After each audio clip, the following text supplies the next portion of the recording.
let's discuss what happens in the event of a project default. There are some key questions community members and token holders may have an interest in. What happens when a project defaults? Will you lose your EMP tokens in the event of a default? You have to understand that what is at risk during a default is the developer's collateral. The developer, as part of the underwriting agreement, purchases a prescribed amount of EMP token to offset the risk of default. That EMP token is purchased effectively on the open market. The calculation of the amount is based on a series of EMP collateral index formula. For the EMP token holder, will you lose your tokens? No. Are there circumstances where you can lose your tokens? No. In the event of default, will somebody come and ask you to give them your tokens to make investors whole? No. How does default impact EMP token price? This is a different question, and this question merits an answer. The difference lies in capital appreciation and capital depreciation. If we have 100 projects running through the Empowa platform, and 99% of those projects, 99 projects all default, you can rest assured that all of those tokens that are locked up associated with the financial Empowa Secured Defined Return Instrument NFTs for those projects will be sold on the open market. Basic supply and demand says if there is a glut of supply, whether it's tulip bulbs or EMP tokens, the price will fall. That is a capital depreciation issue, but your tokens are always your tokens. Under no circumstances will they be burned or lost as a result of project default. Values will be impacted, but the quantity of tokens that you hold will not be. What other risks are you exposed to when you either purchase the EMP token or as an institutional investor, you purchase an Empowa SDRI NFT? And just note that I use the term an SDRI NFT, but they may be named something else. Effectively, they're our version of a bond instrument. I think the biggest risk is liquidity risk. Liquidity risk is a risk of holding something that you cannot get rid of because there's no market. There's nobody out there who wants to buy it from you. Many times people underestimate liquidity risk, but it is a legitimate risk. In another segment, I discussed the value of a gold bar if you're dying of thirst in the middle of the Sahara Desert, and it may have no utility to you. A water vendor may have an asset to you that is far more valuable than the gold if you're dying of thirst. So liquidity risk is significant.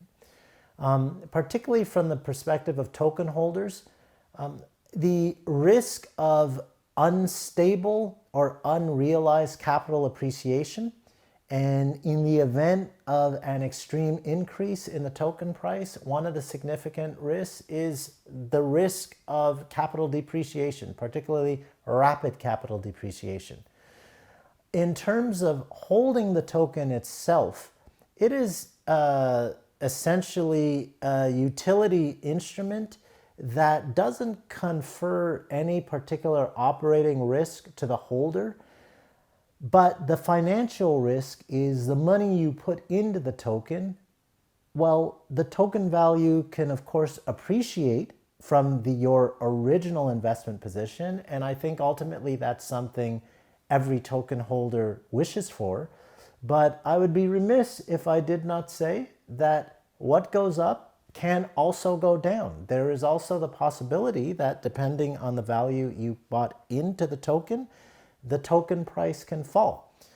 From the perspective of institutional holders of the Empowa SDRI NFT, there the risks can be delineated in a more formal and systematic way. Of course, holding the instruments themselves, the number one risk, liquidity risk. There's also the business operations risk associated with the property developer counterparty in country. There's also political risk on the ground. If you happen to invest in a project that is located in a politically unstable region, of course that impacts the potential for the project to be successful. There is geographic risk in the form of earthquakes or cyclones, anything that can result in the destruction of the property underway. And there is the standard capital risk or inflation risk associated with instruments. Many of these countries have very volatile foreign exchange figures. Now, we have taken some steps with a product or solution that is actually patent pending. That is it is a dynamic forward mechanism which basically allows us to generate forward contracts in real time in order to mitigate foreign exchange risk exposure. But without a doubt, the mere fact that one has to entertain a forward exchange contract to mitigate risk indicates a risk in and of itself.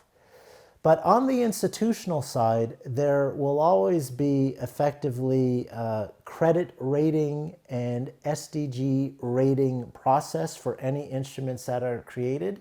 And there are some things that we have done to really mitigate risk, particularly from the institutional side.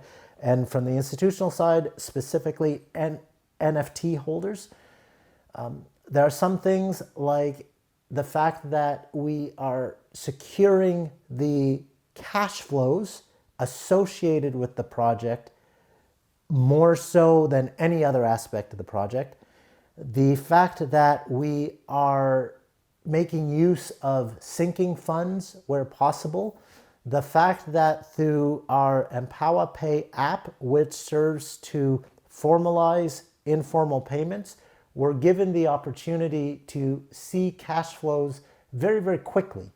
Now, what does that mean? Well, the ability to see cash flows very, very quickly gives us the ability to sense when trouble is afoot early. Now, one may say, okay, great, you're sensing trouble is afoot early, but that doesn't solve the problem.